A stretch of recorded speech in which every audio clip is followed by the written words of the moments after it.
in some urban community as a gang leader as a positive role model. He is driving a BMW or a Range Rover. Yes. Yes. He works, he doesn't seem to work, yes, that I can see anyway. And he has a great lifestyle. He has women, he has property. Everything that you think you're supposed to have, right? He helps the community, quite frankly. He provides groceries to some people who are in need, and they feel a sense of loyalty to him. Yes. It's like a Robin Hood syndrome. Yes. And there are those who think, well, that works in this context where, well, if the businessman who involved in drugs is not getting caught, if the priest could play with me. Exactly, all right? This, okay, as we know, this is not going to change overnight, and there's nothing that we can do to make it just suddenly stop like that. We can try to enforce laws, and we can put policemen out there, and we can, we can do everything. It's not going to happen overnight. But as you mentioned it, and as you spoke about people in, young people in communities where these gang leaders are upheld and so on, I want to make a connection that people are not talking enough about, and it's the connection, we all know it, but again, it's not getting enough focus, the connection between poverty and crime. Now, if you can find one country where the average wealth of the citizen is relatively high, and when there are high levels of crime, I will simply sit back and give up my point and say, well, okay, maybe we should not be looking at this with too much of a fine-tooth comb, too much of a microscope. But there's a strong connection in our country between poverty and crime. Any jurisdiction. Any jurisdiction. Neglect, lack of resources. But the funny thing with and I'm not going to get politicized about it, all right? But relatively speaking, the wealth of our nation is higher than a lot of other nations where we see the same problems happening.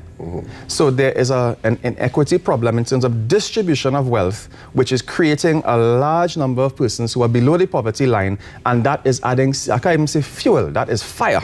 That is adding fire to the whole thing. When a man cannot feed himself... Human beings will survive no matter what. They will find something, they have to break the law to do it. Exactly, but when a man can't feed himself, when a man can't feed his children, can't feed his family, it's frustrating. There have been times in my life where the funds have been low, and you find those are the times where there's most tension in the house, there's most quarreling, there's most stress. This is where I need David Fraser to argue with. But there are some who suggest that in the runaway capitalist societies, it's inevitable. Once they are extremely rich people, they are going to be extremely poor people because we only have 10 loaves of bread. That's right. And if one person through capitalism, or should I say runaway capitalism, can get 8 loaves of bread, then the other 100 people have to survive with 2 loaves of bread. Yes. And we have faced that in our country. Paul, I'm not going to disagree with you on that. I'm not going to disagree with you on that. And those people who, as you say, accept runaway capitalism as it is, there are problems. There are problems in any system of governance, but we are seeing some of the really, really, really nasty, worst possible effects of this kind of runaway capitalism in our 40 years of it. Let's move the conversation, Darrell, to domestic violence. Sure. And, excuse me, the paradigm in Trinidad and Tobago, which is slowly changing, thank God, where we don't seem to, as I told Lady Ramdin and Margaret Sampson Brown, if I have a stomachache, I go to the doctor. Yes. But we have not been socialized to the level yet where we can say, you know what, I'm not coping. Right. I'm feeling overwhelmed in my job. I'm feeling overwhelmed in this relationship. I am overwhelmed in the care of these children, in my children, and I need help. So that I don't get to the point where I run out into the road after an argument with my spouse and I set myself ablaze. Where I think that is the option as opposed to trying to get help. Yeah. Enough is not being done to sensitize the population as to the need and access to coping services. And I call coping services, we're talking, psychologists, counselors, social workers, and anybody, church, even church as well, all right? There is not a public thrust to sensitize people to the need to access these services. And persons like myself who are actually practitioners, you have to do a lot of self-promotion. Because people are not just going to gravitate to what is just like that. It's not self-promotion that you're running a business. But self-promotion that you're providing a service. Exactly. It's a service, and it's a valuable service.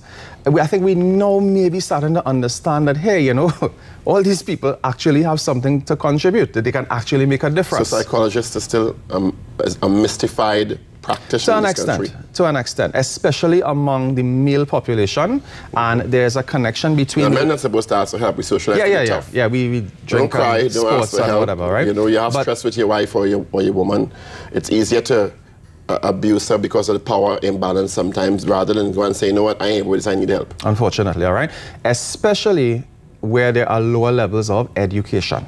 Okay, you find people who are better educated have are more sensitized to the idea that, you know, I need to monitor myself, and if I need to access the employee assistance program where I work, or if I need to seek a private person or go to church, talk to the pastor, priest, whoever, people who are better educated tend to more readily access these services. But people with less education tend to want to drink, beat somebody, you know, do something else negative to distract themselves. Antisocial responses, non-productive responses. That's right.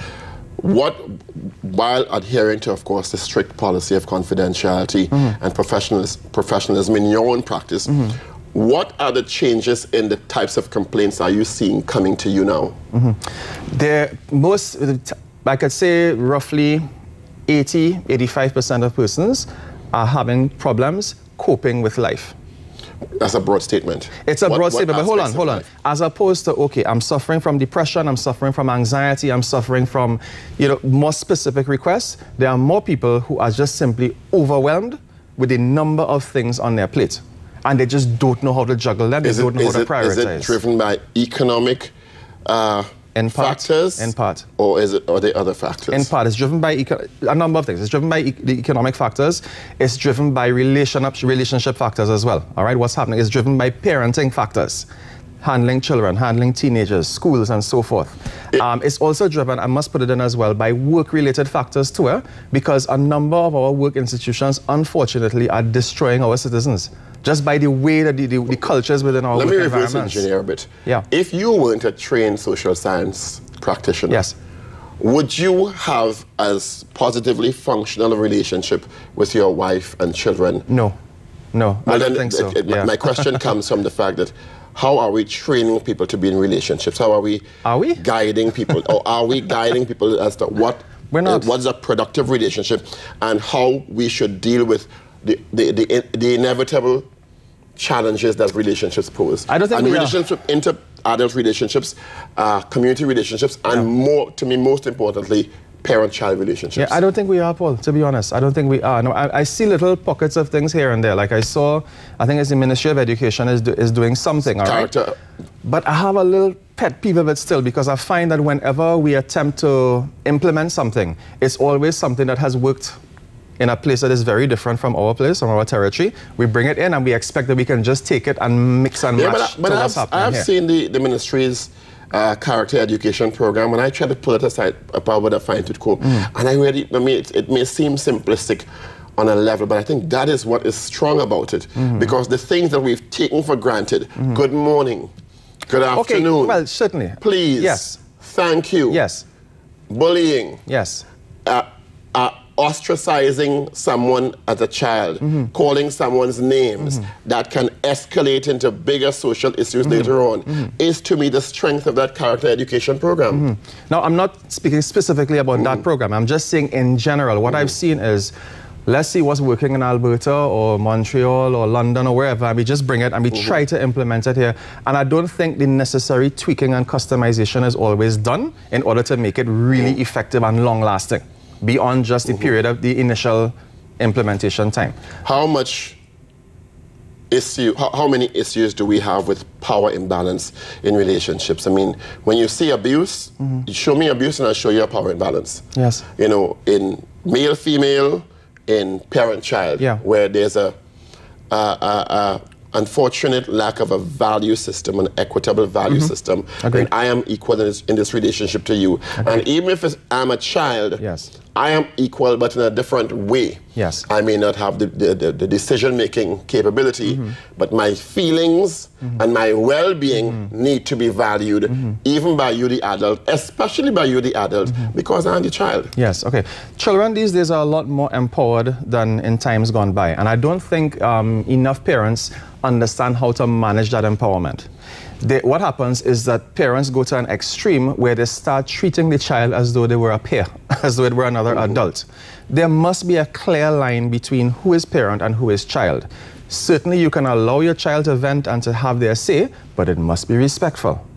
It must not be insulting, they must not be insensitive, and at the end of the day, what mom or dad says still stands. You can have your say, you know, and we can sit down and talk about it, but you have to understand at the end of the day. Discourse. And respectful, okay?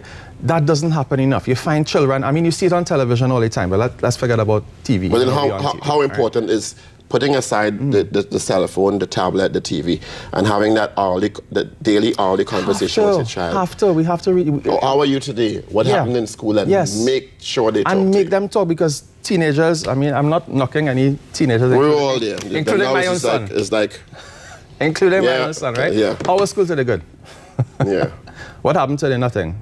Everything all right? Yeah.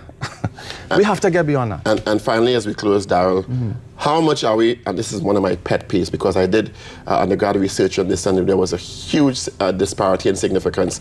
How much are we underestimating the effect of violent media content, video games, television shows, songs, on our children's psychology? Yeah, we are aware of it, but we still don't understand how much it's really affecting our kids, okay? You take a look at any of the popular video games, for example. Back in your day, in my day, I think we had, you know, Pac-Man and all these kind of things, right? I would have to these things are so graphic, they are so real. You cannot tell me that these things are not desensitizing our children to the same images that we began the interview talking about, okay? So we do need, as parents, as adults in our society, to still have some measure to monitor and still control what our children are access to, or at least speak to them about it so that they are balanced. The ironic thing is that years ago we banned toy guns coming into the country. I know. But you don't need a toy gun, you just need a remote control now. Yes. And you could kill 200 in 1 minute. I know, and they're very real. They look very real. Mortal Kombat. Yes. Daryl, thanks a lot as usual. Hey, pleasure talking to you. We're talking to Daryl Joseph, psychologist, on the effect the violence is having on society and how our coping mechanisms can be augmented by countless psychologists, etc., and people should seek help if they feel overwhelmed. We will take a short break and come back with more. Stay with us.